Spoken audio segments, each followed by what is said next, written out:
আপনি সরকারি চাকরি ছাড়ার পরে বিভিন্ন সময় কূটনীতি, রাজনীতি, অর্থনীতি অনেক কিছু নিয়ে লিখেছেন, বলেছেন, আপনার সঙ্গে আমাদের কথা হয়েছে। এবং আপনি আসলে মূলত এক ধরনের সমালোচনা করতেন, দিক নির্দেশনা দিতেন। আপনি এই সরকারি প্রক্রিয়ার অংশ কেন হলেন এবার, বা প্রেক্ষাপটটা কি ছিল যতটুকু বলা সম্ভব?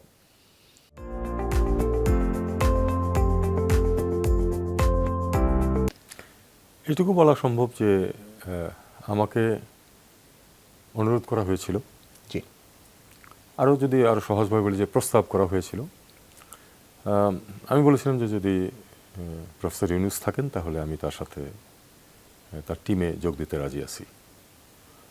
যদি উনি নাও থাকেন, আমি তো কথা বলি, লিখি, সেগুলি হয়তো আমি করব সেই সরকারের পক্ষে। তবে আমি ব্যক্তিগতভাবে থাকতে চাই না, এটুকু আমি বলেছিলাম। পরে প্রফেসর ইউনূস যখন রাজি হয়েছেন দায়িত্ব নিতে, তখন আমি বলেছি ঠিক আছে, আমি আছি ওনার সাথে। তার মানে আপনি মূলত টিম লিডারের কারণে আছেন? টিম লিডারের কারণে, যার প্রতি আমার আস্থা আছে সে কারণে।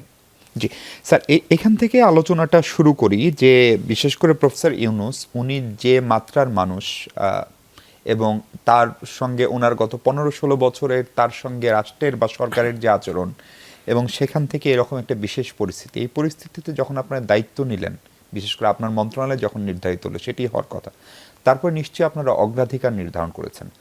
এই ডক্টর ইউনূসের এই অন্তর্বর্তীকালীন সরকারের কূটনীতির সর্বোচ্চ অগ্রাধিকার প্রাপ্ত 3টি খাত কি হতে পারে, বা কোনটি নিয়ে আপনারা এগোচ্ছেন? ঠিক এভাবে সুনির্দিষ্ট করা কঠিন। যদি আমরা খুব সাধারণ শব্দ ব্যবহার করি, তাহলে যে বাংলাদেশের স্বার্থ যাতে সর্বক্ষেত্রে রক্ষিত হয়, সেটা এই সরকার দেখার চেষ্টা করবে, এবং আমরা সেই চেষ্টা করে যাচ্ছি। আমাদের ঠিক প্রায়োরিটি আমি ওইভাবে বলতে চাই না, কিন্তু ধরুন একটি ঘটনা আপনারা জানেন যে আমাদের কিছু কর্মীকে জেলে নেওয়া হয়েছিল, এবং খুব তড়িৎ বিচার করে তাদেরকে, মধ্যপ্রাচ্যের দেশগুলোতে বিচার করতে সময় অনেক কম লাগে, দীর্ঘসূত্রতা নেই, এবং তাদেরকে খুব দীর্ঘমেয়াদের দণ্ড দেওয়া হয়েছিল। তো আমাদের যদি আপনি কাজের কথা বলেন, তাহলে দেখুন দাঁড়িয়েছে প্রথমেই যে এই লোকগুলিকে কি করে মুক্ত করে আনা যায়। এবং আপনারা জানেন যে মধ্যপ্রাচ্যের দেশগুলোতে আইন কানুনের ব্যাপারে যথেষ্ট কড়াকড়ি আছে। এখানে কিন্তু আমরা প্রথমেই চিন্তা করেছি যে ডক্টর ইউনূসের যে একটা ভাবমূর্তি আছে পৃথিবীতে, এবং সবাই তাকে চেনে, ইনক্লুডিং মধ্যপ্রাচ্যের সব আমির, সবাই তার প্রতি এক ধরনের শ্রদ্ধা আছে সবার। আমরা সেটাকে ব্যবহার করতে চেয়েছি যে এই পথেই একমাত্র এই মানুষগুলোকে মুক্ত করে নিয়ে আসা যাবে। এবং উনি নিজে আমাদের উদ্যোগের ফলে উনি কথা বলেছেন তাদের প্রেসিডেন্টের সাথে, শেখ যিনি আছেন, এবং আপনারা দেখেছেন রেজাল্ট যে কাজ হয়েছে।